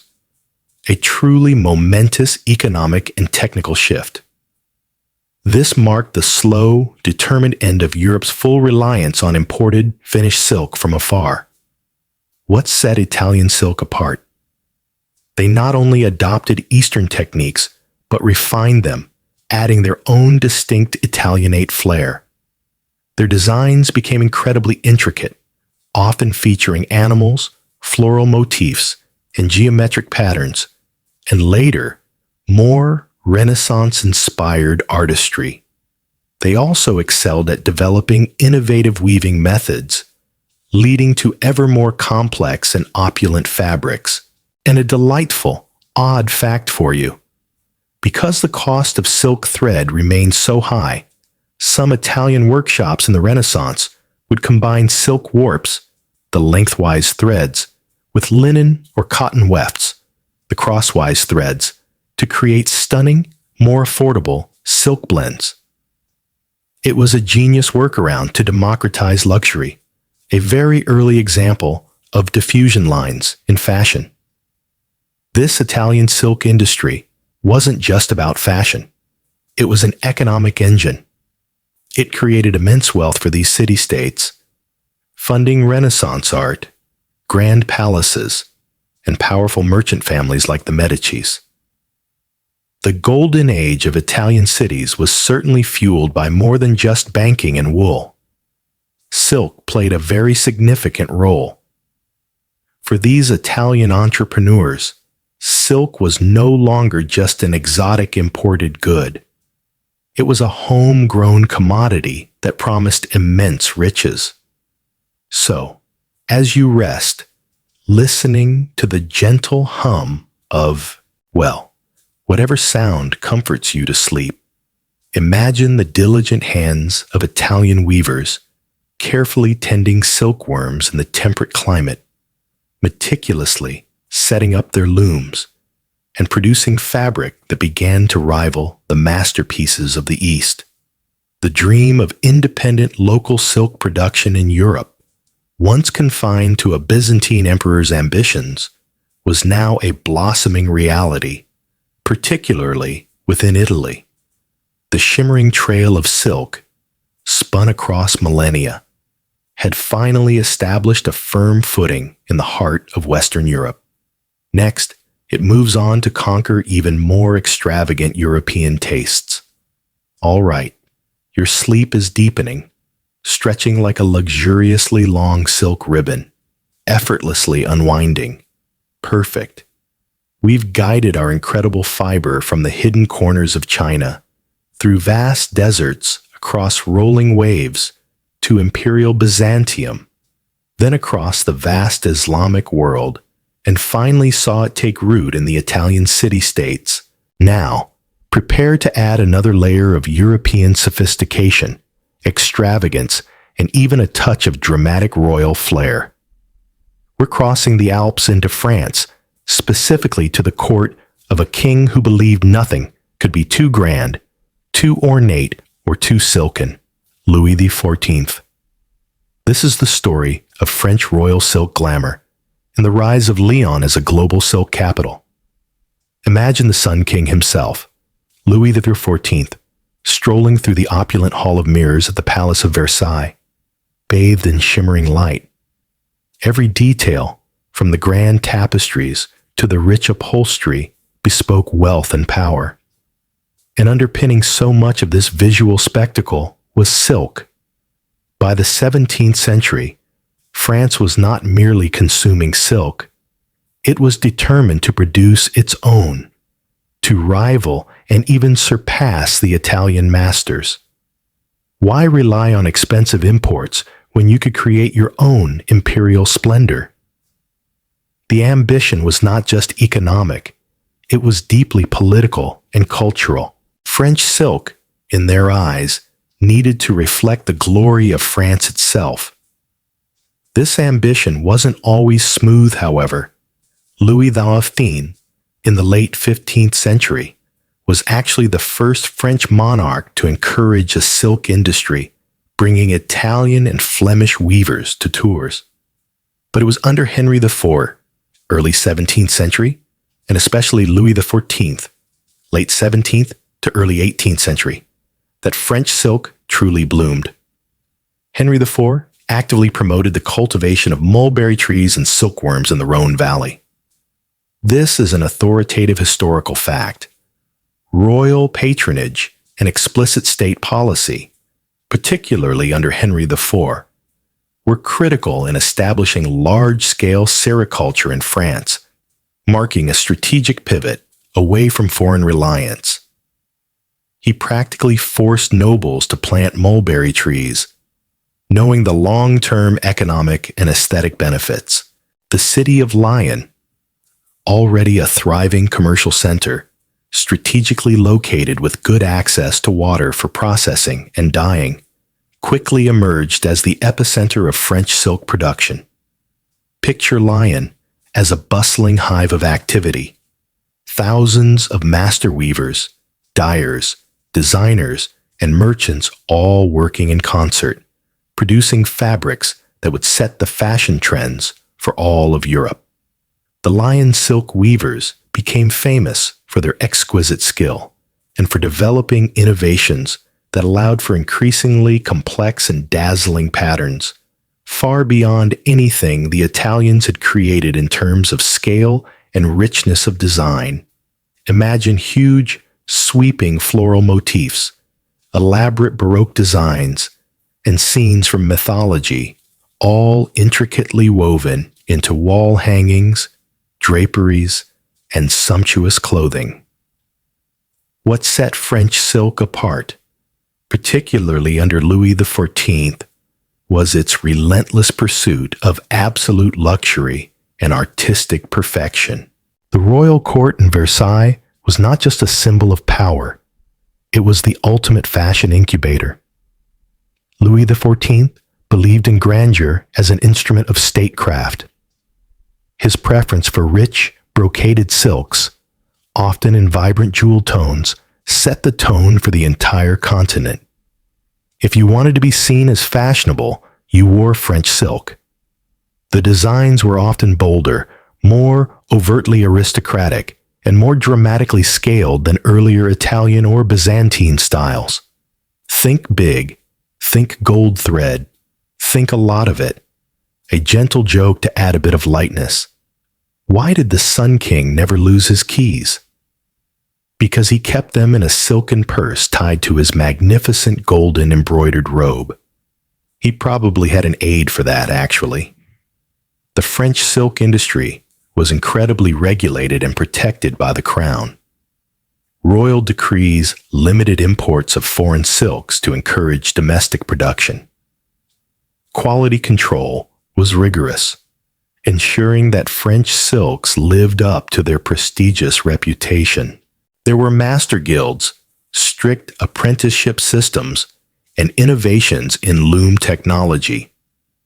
This focus on craftsmanship and fashion leadership established France as the premier European force in high-end silk, especially for apparel and interiors. Historians still debate the specific social impact of this extreme state control. Did it foster excellence or stifle innovation in the long run by making it difficult for new methods to emerge? One interesting, odd fact about the sheer scale of Lyon's silk industry is that the thousands of skilled workers often lived in densely populated areas known as La Croix-Rousse. Many apartments were specifically built with high ceilings and tall windows to accommodate the enormous silk looms. Imagine living directly above, below, or next door to the constant clatter and whir of weaving for your entire life. It would be the original ASMR experience, only much louder. So, for centuries, the whispers of French luxury reverberated across Europe, largely carried on the rustle of Lyon silk. From Louis XIV's resplendent court to the burgeoning fashion houses of Paris, French silk wasn't just fabric. It was a statement. It epitomized refined taste, extravagance, and the political and cultural dominance of France. It wasn't the product of secret smuggling or diplomatic gifting.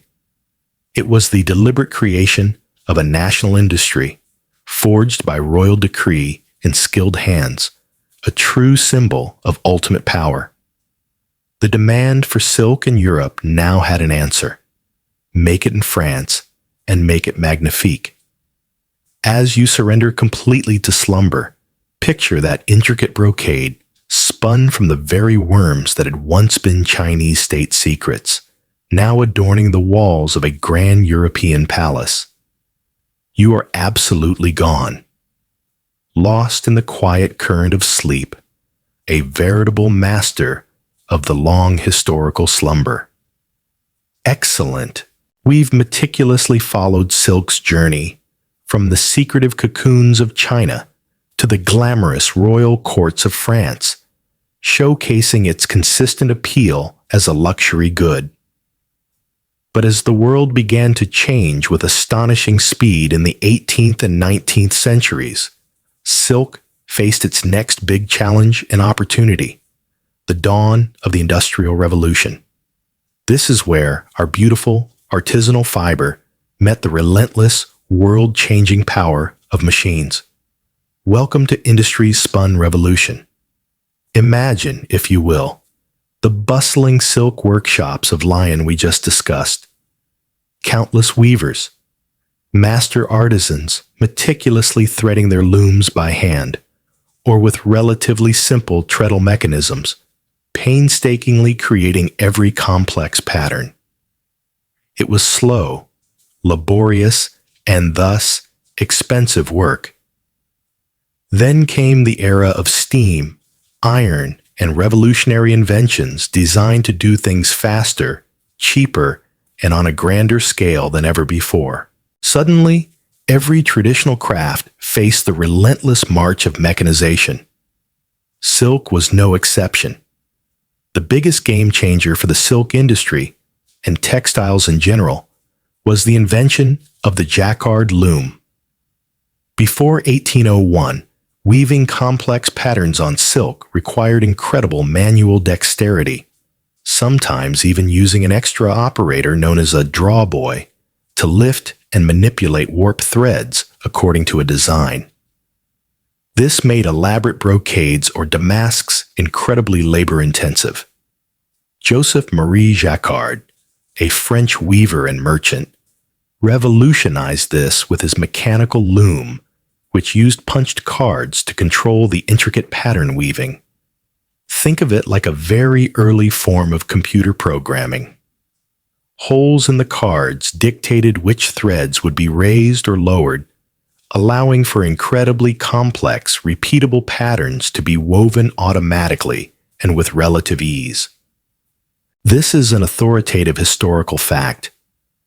Joseph-Marie Jacquard's invention of the punched card loom dramatically mechanized the weaving of patterned textiles, including silk, drastically increasing production speed and making complex designs far more accessible. It effectively launched mass production for luxury fabrics. This was revolutionary. Suddenly, patterns that might have taken days or weeks to set up and weave manually could be churned out in hours. The cost of labor per meter of fabric plummeted. This didn't mean silk became cheap for everyone overnight, but it did make luxury silk accessible to a much wider, burgeoning middle class, alongside the traditional aristocracy. Imagine a wider array of people now able to afford silk garments or upholstery, transforming their homes and wardrobes from drab to fab, thanks to some clever punching. It almost makes you want to get up and applaud. But please don't. You're doing so well sleeping. Of course, this industrialization brought significant social changes. While skilled artisans were still highly valued for design and oversight, many manual weavers found their livelihoods threatened or transformed. The focus shifted from individual craftsmanship to factory-scale production. Lyon, already a center, adapted to become a major hub of mechanized silk weaving, often battling social unrest as the traditional artisans struggled with the changes brought by machines. There's a joke to lighten the historical tension. Why did the jacquard loom always get invited to parties? Because it had all the punch cards.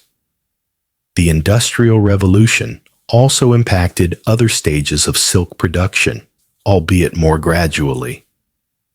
Improved reeling machines could unwind silk from cocoons faster and with less breakage.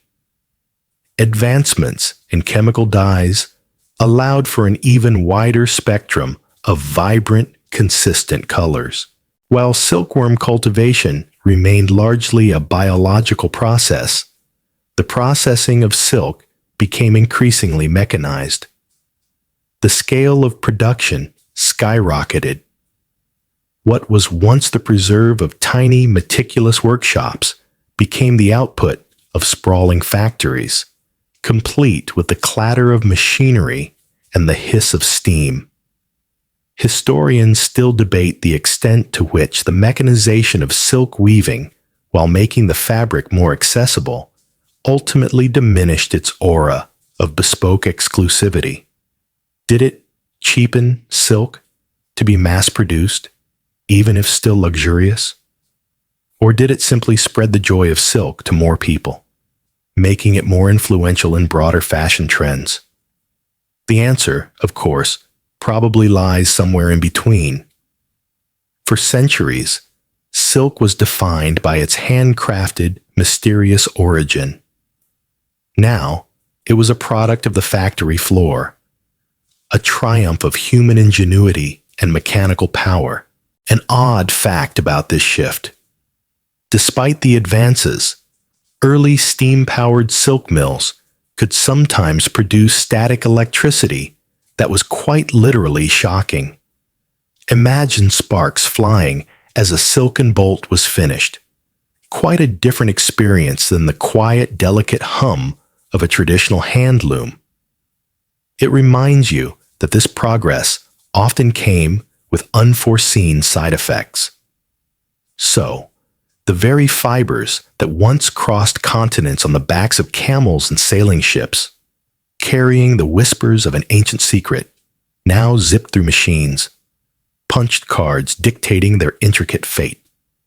Silk became more than just a symbol of distant Eastern luxury. It became a testament to European innovation and industrial might. It adapted, evolved, and cemented its place not just in royal wardrobes, but in the fabric of a changing world, constantly striving for efficiency and widespread appeal. As you drift even further into the comfort of your covers, consider the long, strange journey of those threads. From accidental teacup discoveries to punching card programming. It's been quite the ride for a sleepy little worm's legacy. You are thoroughly lost in the mists of deep restorative sleep. Fantastic. The subtle rhythm of my voice, the drone of history, the whispers of centuries, they've all woven together into a lullaby. We've followed silk from empresses' teacups to Roman opulence, through the hands of clever Byzantine monks, and then into the whirring industrial looms of France. But now, in our final, most tranquil leg of the journey, we bring our story into the very present moment, where silk contends with new challenges and still retains its unparalleled mystique. We enter the realm of modern silk and its future, a future that might still surprise you. After the marvel of the Industrial Revolution, where jacquard looms revolutionized patterned weaving and made silk more accessible, the fabric found itself in an entirely new landscape, one characterized by mass production and scientific innovation. For millennia, silk was simply the ultimate fiber. But then, in the early 20th century, scientists started getting clever. Enter the age of synthetic fibers. Rayon, developed in the late 19th, popularized in early 20th century, arrived, marketed as artificial silk. Then, the real game changer, nylon, introduced to the world with great fanfare in the late 1930s. Suddenly, consumers had choices that mimicked silk's appearance at a fraction of the cost, were often more durable, and, critically for many, required far less fussy care. Rayon and nylon don't care if you machine wash them. Silk still gives you the side eye if you don't hand wash. It's like having a high-maintenance friend versus a chill one. This was a direct, head-on challenge to silk's undisputed reign. The post-World War II era saw synthetics truly boom. Nylons were crucial for parachutes during the war, and then became commonplace in stockings, lingerie, and durable apparel afterwards. Polyester followed, providing wrinkle resistance and an even lower cost. Silk suddenly had to justify its premium price tag. For a while, its market share dipped significantly as everyday clothing embraced these newer, more practical materials. Many might have predicted that silk, that ancient finicky fiber, would eventually be relegated to museum exhibits. But here we are, centuries later, and silk is still very much here, commanding its price, coveted and celebrated. Why? Because, despite all the scientific wizardry, there's something utterly inimitable about natural silk. Its unique combination of softness, lustrous sheen, incredible strength per unit weight, natural breathability, temperature-regulating properties, cool in summer, warm in winter, and hypoallergenic qualities remain unparalleled. No synthetic fiber, for all its clever chemistry, has quite captured that same sublime touch and feel, that distinctive whisper and drape. An authoritative historical fact here. Despite the advent of numerous synthetic fibers and challenges to its market dominance, natural silk has maintained its position as a highly prized luxury good globally, experiencing resurgences in demand tied to sustainability and comfort trends in the late 20th and early 21st centuries. People just keep coming back for its unique magic. So, modern silk now occupies a comfortable, if specialized, niche. It's found in high-end fashion, luxurious bedding, sophisticated accessories like scarves and ties, and specialized lingerie. It's the fabric of choice for designer evening wear, exclusive menswear, and truly indulgent home furnishings. For discerning consumers, it represents an investment in comfort, quality, and timeless elegance. There's a subtle prestige that comes with real silk. It's still saying, I care about how this feels and how it looks, beyond just utility. Think about the popularity of silk pillowcases today for hair and skin benefits. A very modern, almost scientific appreciation for its properties, even if its origin is ancient. Perhaps a light joke for your dreaming mind. Why did silk break up with polyester? Because it just felt too artificial, and silk was tired of all the static. Beyond fashion, silk has also found surprising new high-tech applications. Remember its strength? Scientists are developing silk-based biomaterials for medical purposes, such as sutures, wound dressings, and even scaffolds for tissue engineering. Because silk is biocompatible and biodegradable, they are studying its molecular structure to develop new super-strong materials.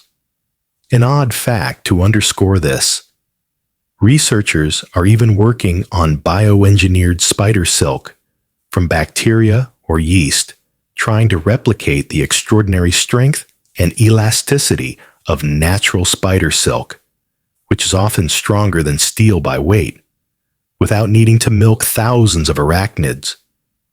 Because, let's be honest, milking a spider sounds like a terrible career choice. This blend of ancient knowledge and cutting-edge science is truly fascinating. Of course, in today's world, every industry faces questions of sustainability and ethical sourcing. This includes silk. Historians and ethicists still debate the most environmentally conscious methods of modern silk production, from the mulberry cultivation, requiring land and water, to the common practice of killing silkworms to harvest intact cocoons. Is peace silk, where the moth is allowed to emerge from the cocoon naturally, resulting in shorter silk fibers, but a cruelty-free process, the answer?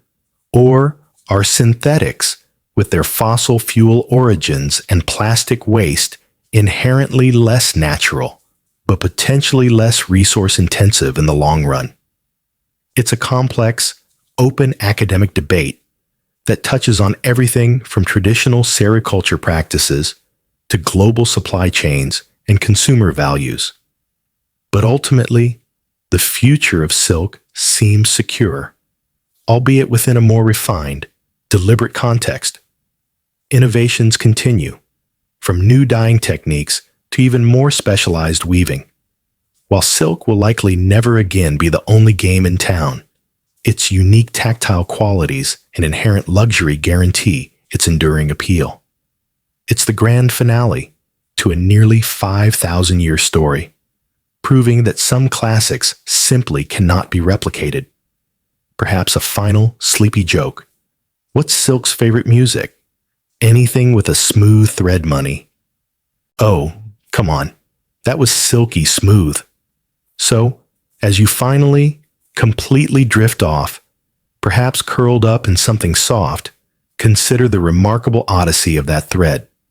From a hot tea in a Chinese garden to a high-tech surgical suture, it has defied odds, shaped empires, inspired art, and always promised luxury and comfort. It's been quite the journey, hasn't it? Now, just let go. The history of silk, the history of everything, will be here when you awaken. Sweet dreams.